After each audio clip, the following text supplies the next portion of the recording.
Hello everyone, good morning. I'm dhenzdensing. So today I'm going to do a short review for this palette that I've got recently.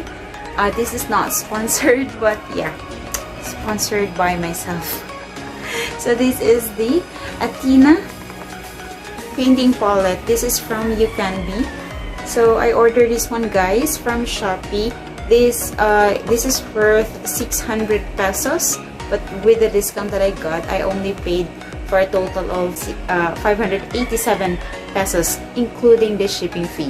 Okay, so nangyari lang kasi ang tagal niya dumating, around 3 weeks.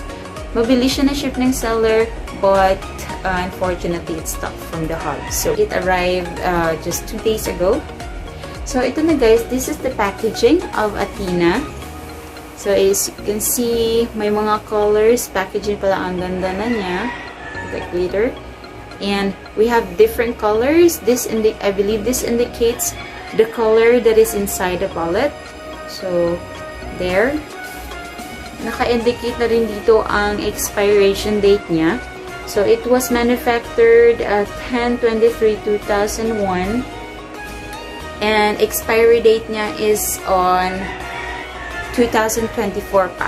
So, matagal pa natin magagamit to. I hope hindi maubos agad. So, this is it. So, as you can see in the box, this is the back part of it. It is stating all the number of colors na nandito sa palette, which is 18 colors. And this was made in China.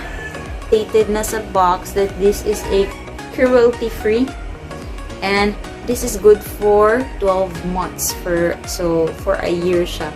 Pwede mo siyang gamitin the moment it was open. But stated naman dito kung kailan na expiry date niya kung hindi ka na open. Alright, so buksan na natin. Okay guys, there is it. Here it is, baliktad pa. Okay guys, this is it. There. Ang ganda niya. Okay. So, if you can see, ayan. Don't worry guys, kamay ko yan. The moment it arrived, I use it or check it lang. Chinek ko lang talaga. Okay. There are actually certain information at the back, like warning notice. So, mga warning siya. If in case you are allergy of any of these ingredients that is on this palette, you may recommended niya i-stop niya using if allergy ka or may allergy ka sa mga dun.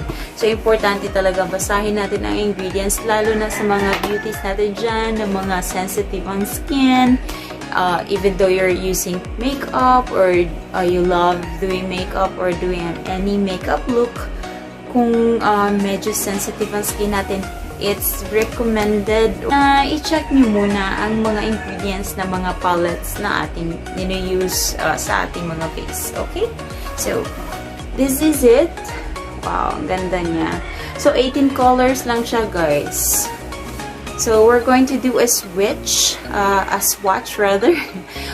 Gagawin natin is mag-swatch tayo dito sa arm ko so that you will know what are the colors look like. So, this is actually oil-based.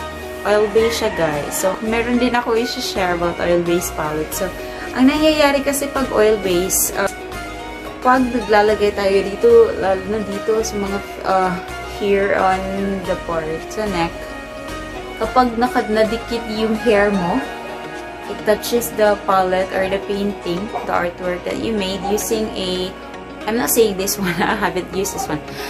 Using a oil-based painting is that kumakalat siya. So, nadadamage yung artwork mo. So, nag-search ako. I found one video. It's not really a famous influencer, but he mentioned na in order na maging scatterproof yung face paint mo, the moment you apply it into your skin, lagyan mo ng eyeshadow. You put eyeshadow on it para hindi siya mag-scatter even though dumikit siya sa hair natin. Yeah, so That's a tip. I'll try that one in my next video, but for now, let's continue with the swatches, okay? So, let's go ahead and swatch. White color. There. Wow, pigmented niya talaga. Silver. Turquoise blue. Peach. Gold. Brown. It's like a lipstick. Burgundy. Color black. Dark blue. Have the orange. Light blue or sky blue. Light yellow. Neon green. Yellow. Dark na pink. This is the light pink. The darker yellow. In so they're red. Like a red lipstick. Blue-green. Last color is purple. There. Look at that. Ang ganda niya, guys. So this is it, guys. These are the swatches of UCANBE ATHENA painting palette. So if you want to order it, you can visit their official website, or you can order it on their shop, official shop in Shopee. So you can search them online. You can follow them. I believe my eyeshadow palette din sila, but hindi ko pa afford ngayon. So, yun na. So this is, guys, thank you so much for watching. In my next video, I am going to use this one para makita natin ano ba ang effect niya if we apply this one into our faces or into a makeup look.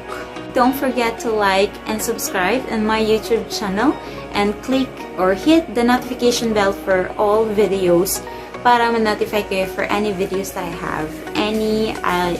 We can do different watches or review of any of our eyeshadow palettes or any palettes that is used in our creative makeup looks.